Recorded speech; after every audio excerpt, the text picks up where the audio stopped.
Welcome to another exciting episode of the $1 Million Peddlers. I'm Papergoy, and we are back from Madison Bouckville. Day 2 is done, and this is what we got today. A bunch of stuff, and I'm going to do a quick little deep dive into it. I wrote down what I spent for tax purposes, but I do forget a couple $100 today, not as much as yesterday. But I'm going to do a quick little deep dive in and give you some stories and tell you why I bought various things. One thing that I bought, and I paid $1 for it, is this thing, which you'll find these in your areas. This is H.A. Manning Company of New York, so you probably will not find that. However, what it is it's from the 1960s, and it gives Oneida, New York, and gives all the, the homeowners' names and all that kind of stuff. A lot of advertising in here. So for $1, this is an absolute steal. People buy this for genealogy reasons as well. So something rather like this, I will be able to get minimally $25 for, and maybe even more out of it, and it will sell fairly quickly because people like the local history, especially with all the advertising. So do keep your eyes open for things like this. It doesn't look like much of anything from the side, but you will find things like this out there. Another thing that I got was, person had some magazines, sports magazines, $2 a piece. I said $5 for 3 of them. They said, yep, no problem. I got that, Joe Namath and everything. He always sells. But I got these 1970s soccer with Pepsi ads in the back. If anybody ever collects Pepsi, I don't know if they do. But these are really, really neat because it's 1970s soccer, North American Soccer League, all that kind of thing. I did not look through them, obviously, when I was at the stand. Could be mentions of Pele in here. Who knows exactly what might be in here. But at that price, you cannot go wrong. And people do like the 1970s soccer stuff. Another thing over here, paid $5 for it, which is a little more than I like to pay, but I know it'll sell because it's in decent condition. I always buy the old movie magazines when you're able to see them. Again, I paid up to $5 on this one over here. A little more than I like, but I did so. June 1943.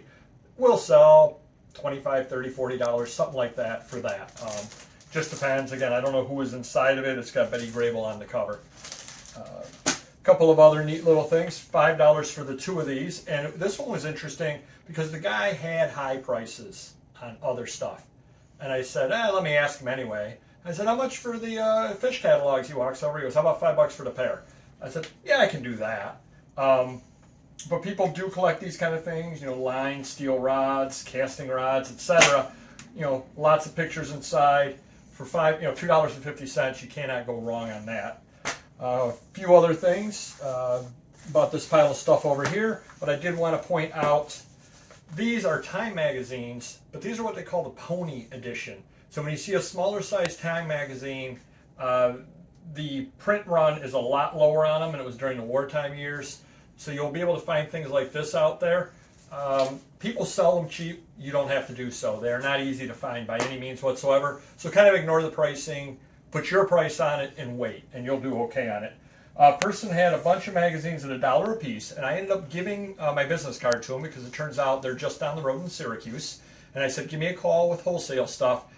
If I had been parked closer to the field they were in, probably would have filled the car up and done a deal with them. I just did not want to carry this stuff. It's 85 degrees out there. I got sweat pouring off my face, and they were good things, not great things. But what I ended up buying was a whole bunch of stuff, and I picked the stuff from the 30s and 40s and early 50s. Fur fish game, things like that. Lakeland yachting, which will tie into the yacht item that I bought yesterday that I showed in the other preview video. Hunting and fishing. Another fur fish game. A little tear on that, but Outdoor Life from 1939. Great cover on that. Today, just a lot of neat stuff over here. People do buy these over here with the art covers on them. I bought this over here even though it has some damage because of the American flag cover on it. That one will definitely sell 1940. Building up a little patriotism then. We got a bunch more Field and Stream. Outdoor Life. Oh, here's a little insider tip. Anytime you find the magazines that have the war bond covers, buy them. They do not sell as well as the American flag covers, but they do sell. People do collect these, and a lot of magazines had them. And notice the red, white, and blue up there, patriotic during World War II. This one will sell fairly quickly, $20, $25, something like that. Not bad for $1 purchase. Just a bunch of other stuff like that. Here is a thing that I have had a lot of. You will probably not find this near you, but the Great Flood of 1972 of the Twin Tiers, paid $1. This will sell $10-15 on Amazon. Goes somewhat quickly.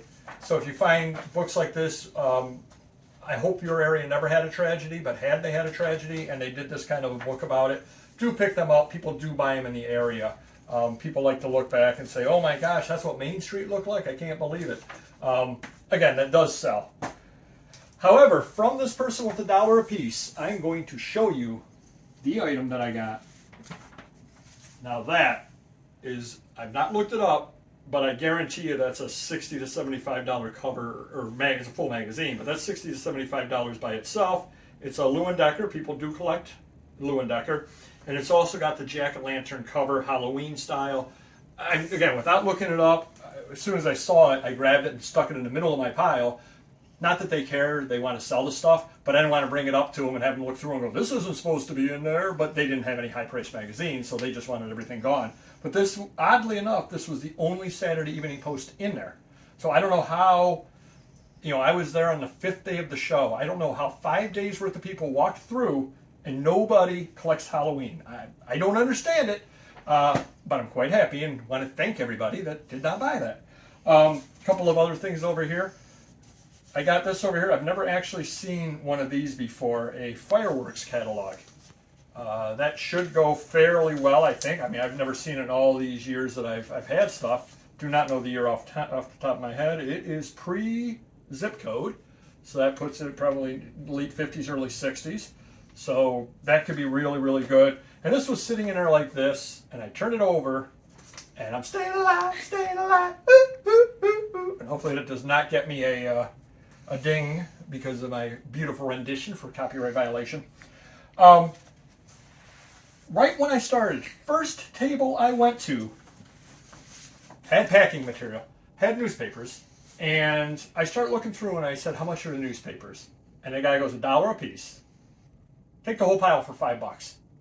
I said, oh, I'm not very good at counting, but there appeared to be more than 5 here. So I bought the entire thing, and when I got back to the car, I took a quick look at it. Have still really not looked through it, but it has stuff in it like this. Now RFK, assassination RFK in the New York Post, that kind of thing. So those will sell for sure. But the thing that caught my eye in the first place was, and this is everybody's favorite part of the show when I speak German, Der Tagesspiegel. Sorry, I got to get that checked out. This is from 1945, right after the war, December 2nd, 1945. And in fact, there's a couple from October that talk about the war and about the Japanese getting set to surrender. I don't think this one over here mentions the Japanese and the war and everything like that. Cannot be a lot of these out there. One of these things that, if I ever learn how to read German, I'll really be able to sell it. But one of these things over here, you just don't see things like this out there. Probably some American soldier was over there after the war and brought these back. Again, I've never seen them in all this time, and for $5 for that pile, if I can't make money, I'm in the wrong business. The final thing I bought is all this stuff over here. And I cost myself some money. I will admit that, but there's a reason why I did. Well, 2 reasons why I did. Number one, I'm going to deal with the guy next year because he sets up every year. He also sets up at Brimfield, which in 2 years after I retire, I will start going up to, and he told me what field he was in, etc. So I will. But I asked, he had a whole bunch of flats of paper. And I said, how much are paper items? Well, price varies. I said, I understand that. What ballpark are we talking? Are they $1 a piece, $5 each, $20 a piece? And he said, pretty much everything is from $1 to $10 a piece. I said, okay. I said, and if I make a pile? He goes, yeah, I'll make you a deal. I said, okay, sounds good. So I started and I made 1 pile, not 3, but I made a pile of stuff. So then I brought it all up to him, and he starts going through it, and he's going, well, all right, now this would be $10. And I said, no. I said, don't do that. And he looks at me, I said, because then I'm going to cherry pick, I'm going to hem and haw, and I'm going to say, yeah, I want that, I don't want that. I said, give me a bulk price on everything, and if I think it's too high, we'll talk about it, maybe take some stuff out. He goes, okay. So he goes through it, hands it back to me, and he says, $100. He goes, I stopped counting, adding things up 2/3 of the way through the pile. I said, okay. So I took the pile, And I got about 2/3 of the way through the pile magically, and I said, yeah, I'll do the deal. Did I cost myself money? Yes, I probably did, because this might have been 10 and this might have been 3, and I might have said, yeah, I don't want the $10 item, I want the $3, and I would have ended up spending $60 and not gotten everything, or something like that. I picked everything out as being potentially good.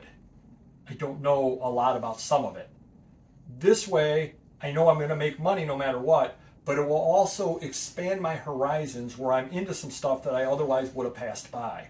And so that I would rather just do the bulk buy at $100 and something or other that I might have balked at and said, I'm not paying you $10 for it, maybe an $80 item, I don't know. Well, now I'm going to be forced to learn about it because I have it sitting here. Now, what was in here, you're asking? I heard you. Things like Walton's Vermont Register Farmer's Almanac 1870. This one I thought was really neat. It's a bound volume of Gent magazine from 1816. I'm sorry, 1816. It's 106 years old. Probably not a lot of them out there. Various things like that. 1934 auto book. This one over here, I bought just because you could just tell, if you've been doing this for a long time, you can tell it's very, very old from the looks of the print on it and everything like that. And I remember, 1817. So I'm buying these things from the early 1800s. This may be the only copy in existence that's not in a library. I mean, who even knows? I have no idea at all. So I kind of saw more 1800 stuff out there this year than I have any other year. Maybe I'm looking more, I don't know, but when you have the opportunity to buy something from 1817 and the price is right, buy it. I bought a couple of menus, the stage out of New York City, State of Maine tuna tournament. One little trivia point about that, you can tune a piano, you cannot tune a fish. You got Calico Kitchen, you got Holiday House Restaurants, and so on. Here we're talking 1833, 1832, 1830. We got a relatively new item, 1878, and so on. So I just ended up buying all of this stuff over here for $100. Oh, this last piece over here, I've got to do some research. It's Diminutions de, Lovelithan? I have no idea. The date on it, though, is 1863 out of Philadelphia. I don't know why I did French pronunciation for that when it's German.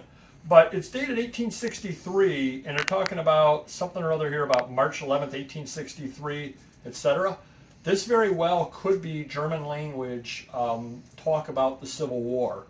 And if that is, then definitely you're going to be able to raise your price on that as well.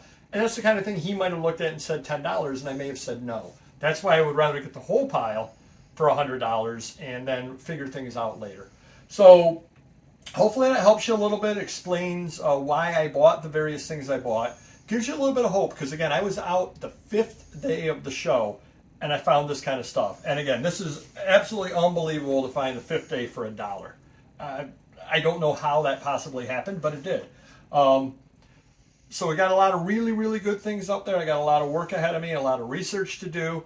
And I also want to give a shout out and thank you to the subscriber that came up to me and talked to me. I definitely do appreciate it. Thank you for the support of the channel. And as I said to him, and he will vouch for it, I'm saying the same thing to you, hit the like button. And we will see you next video.